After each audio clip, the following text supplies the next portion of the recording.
The night we tried to kill him, he did not scream. He did not curse us.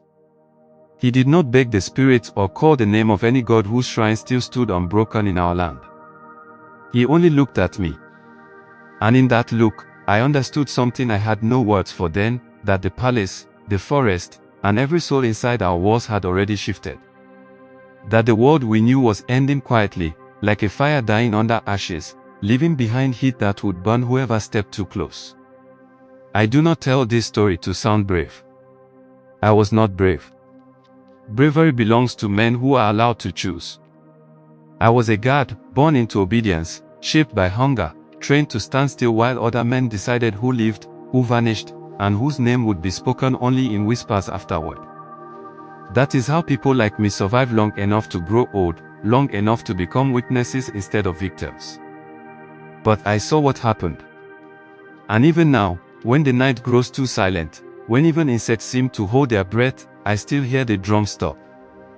This was many seasons ago, before straight roads split the land, before voices came out of boxes, before men began to doubt the old fears because they had not suffered them personally.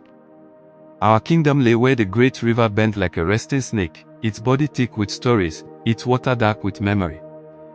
The river fed us fish and legends. The forest fed us fear. Both demanded respect. The palace rose where land met belief. It was built of red clay and older power. High walls pressed inward like clenched teeth. Narrow gates forced visitors to bow whether they wished to or not. Courtyards were stained dark, not just with blood, but with time. Sacrifices, feasts, punishments, celebrations, after sunset, they all smelled the same. Iron, sweat, palm wine, regret. We believed in spirits then. Not as stories told to children, not as metaphors to comfort the weak, but as neighbors. As forces that listened. Forces that remembered insults longer than men remembered kindness. We believed the dead could walk if offended, that power could slip from one man into another like smoke entering new lungs. We believed the throne was not owned. It was borrowed.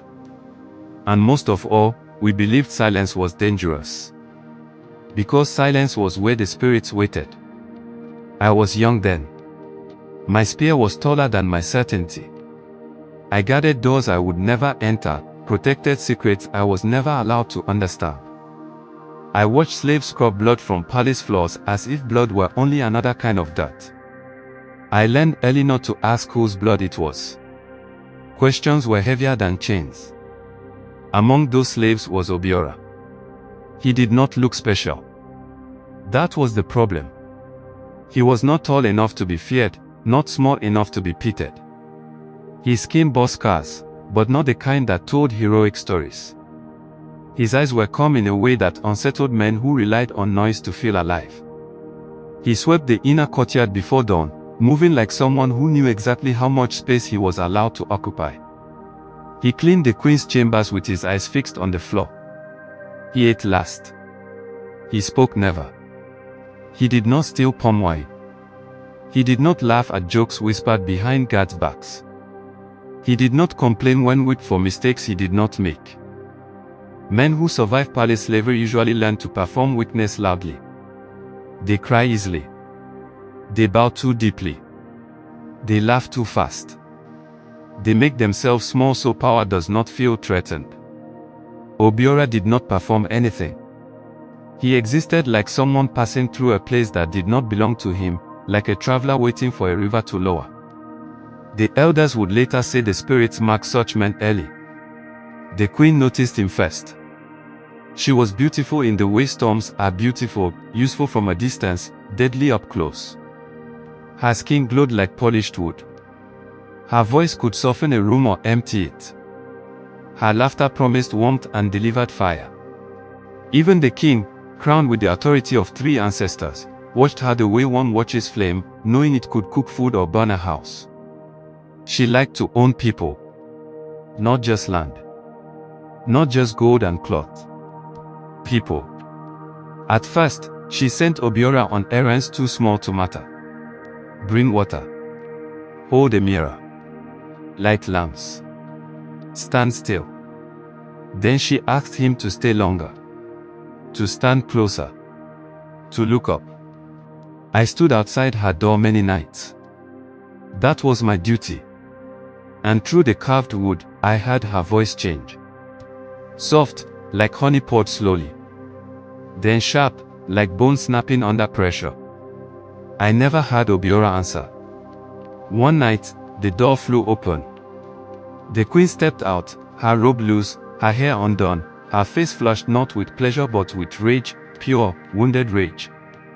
She slapped Obiora hard enough to stagger him. "Leave," she hissed. Her hand was shaking. She did not look at me. Later, she told the king that Obiora had tried to force her. That he crept into her chambers like an animal. That he touched what belonged to the throne. The king listened. That alone frightened me. He did not roar. He did not summon executioners. He did not even raise his voice. He stared at the wall behind her as though watching shadows move where no torch burned. When she finished, he dismissed her with a nod. The next day, nothing happened. No beating. No chains. No blood. Obiora kept sweeping. And the queen watched him like a hunter forced to wait. That was when the sickness came. Not a fever. Not any cause the healers recognized. The king's skin turned cold even under the sun. His sleep shattered into pieces.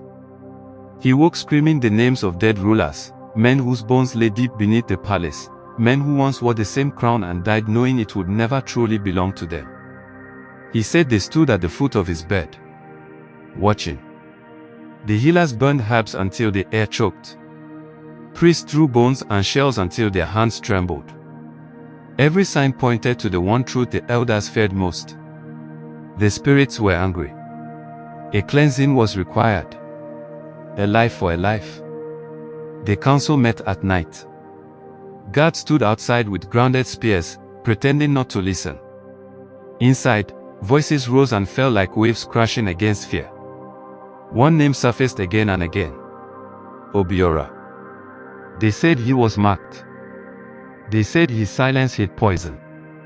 They said his presence offended the ancestors. Lies grow strong when spoken near drums. At dawn, they took him. I was assigned to guard the path to the forest shrine. That place was older than memory, older than the palace itself.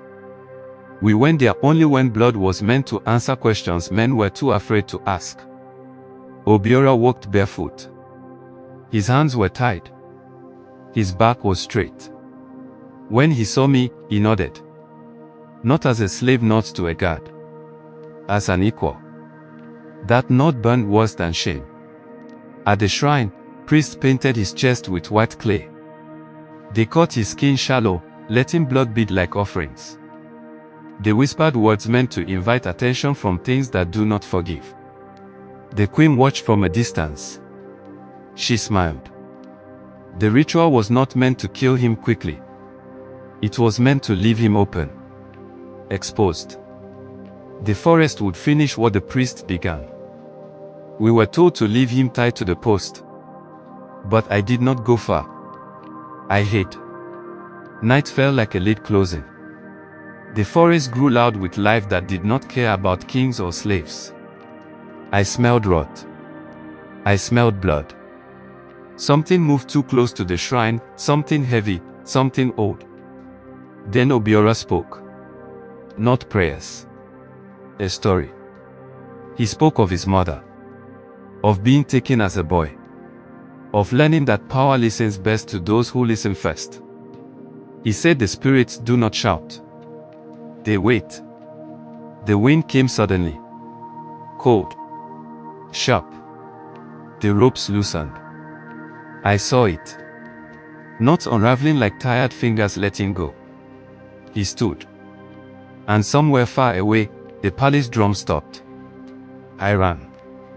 By the time I reached the gates, the king stood outside, straight-backed, whole, alive. His sickness gone like it had never existed. Behind him stood Obiora. Clean. Untied. alive. No one spoke. The priest collapsed. The queen screamed like something torn open. The king raised his hand. He said the spirits showed him the truth.